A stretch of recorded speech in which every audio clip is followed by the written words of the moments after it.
Et me revoici donc aux îles Canaries pour 2 semaines de randonnée dans les montagnes. De quoi bien terminer l'année avant un nouvel hiver. Commençons par l'île de Grande Canaria, la 3e plus grande île de l'archipel, avec ses 1560 km² et la plus haute aussi, avec un sommet culminant à 1961 mètres.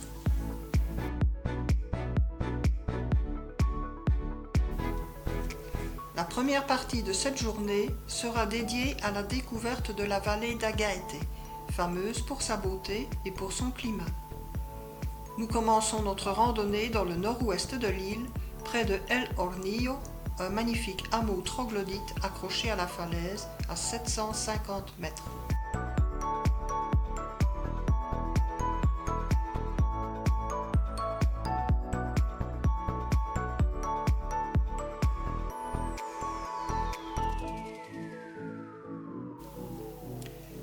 À Pinos de Galda, sur les hauteurs du versant nord de l'île, nous commençons la rando du jour au pied du Montañón Negro, un petit cône volcanique de 1990 mètres.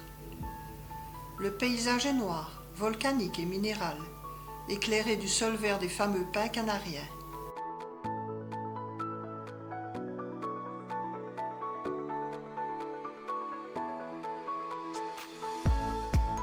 À notre gauche, la caldeira de Tejeda.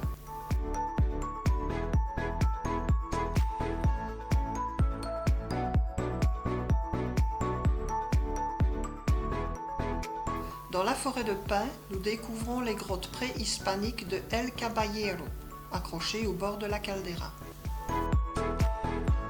Nous terminons notre randonnée au village troglodyte d'Artenara, un des plus hauts de l'Espagne avec ses 1270 mètres d'altitude et réputé pour ses fabuleuses habitations creusées dans la roche.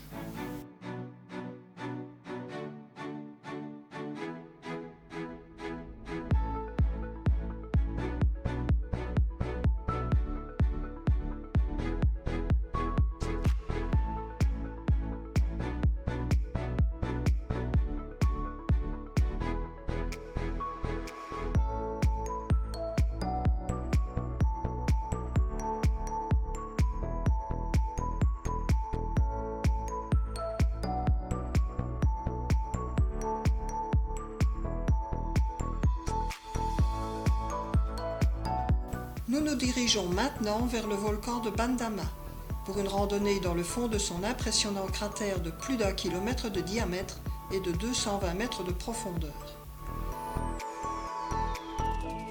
Nous débutons par le tour des crêtes de la caldeira pour descendre ensuite vers le fond, où nous attend le monde isolé d'une ancienne exploitation viticole du XVIIe siècle, avec une petite forêt composée des arbres les plus représentatifs des Canaries, comme le palmier et le dragonnier.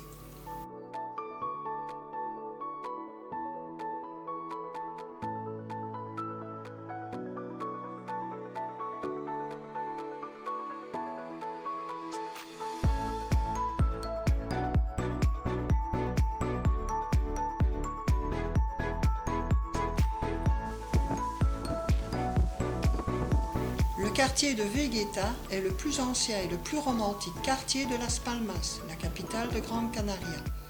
C'est le centre originel de la ville, situé dans sa partie sud, qui conserve tout le charme de l'architecture coloniale des XVe et XVIe siècles. Aujourd'hui est le jour des canyons, couverts d'euphorbes, et des dunes de sable. Nous commençons côté ouest, par la descente le long d'une charmante vallée de végétation désertique où règnent les euphorbes canariennes et les palmiers.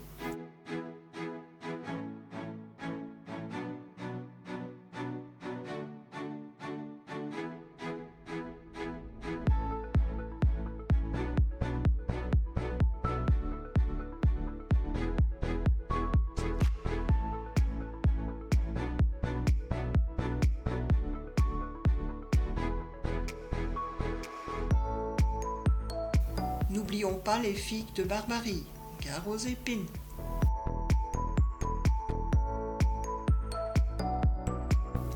Un peu de repos à Veneguera avant la réserve naturelle de Maspalomas, où se trouve la plus grande plage de l'île. Cette frange de désert abrite des dunes dont certaines mesurent jusqu'à 10 mètres de haut.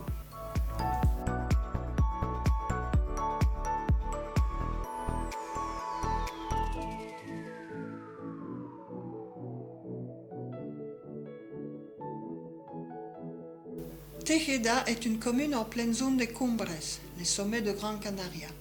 Tejeda se trouve à 44 km de la capitale de l'île.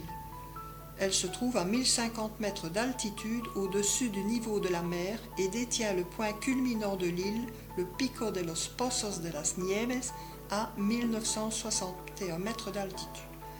Départ maintenant pour une randonnée par les sommets de l'île. Un beau chemin à travers une forêt de pins canariens qui s'ouvre de temps en temps pour nous donner un panorama somptueux avec, au bout du chemin, El Roque Nublo, l'emblématique piton rocheux de Gran Canaria.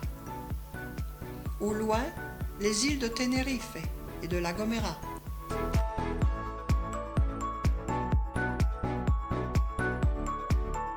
Le Roque Nublo est un énorme monolithe de basalte de plus de 80 mètres de haut, autrefois vénéré par les Guanches, le peuple aborigène occupant les îles Canaries avant l'arrivée des colons.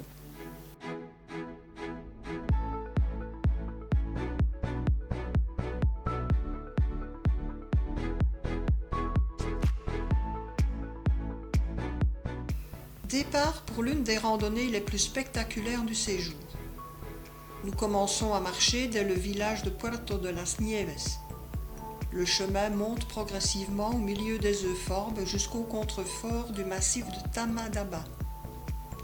Nous arrivons au pied de Risco Fanaque, la falaise côtière la plus haute d'Europe, avec 1027 mètres.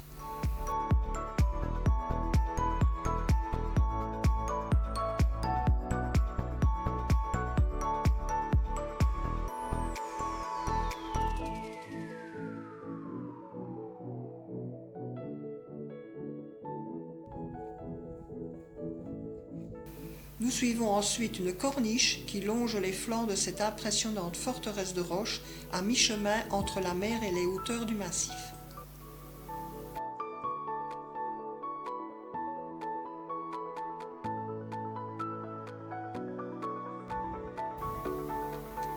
Il est temps maintenant de terminer cette série de randonnées sur Gran Canaria et de se préparer pour une autre série, non moins intéressante, sur l'île de Fuerteventura. Allez, en route pour de nouvelles aventures.